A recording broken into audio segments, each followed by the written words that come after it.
did this tree come from? Trees. Where did they come from? Let's explore their origins through science and nature.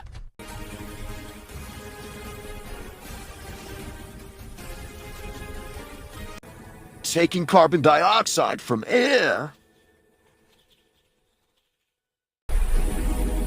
Water from ground. Oxygen from air. With sunlight, they photosynthesis. Making beautiful shapes out of air.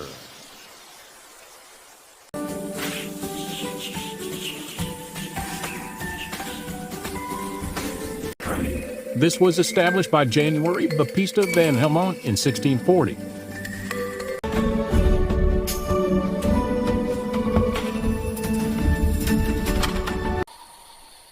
All flowers, fruits, everything is out of thin air.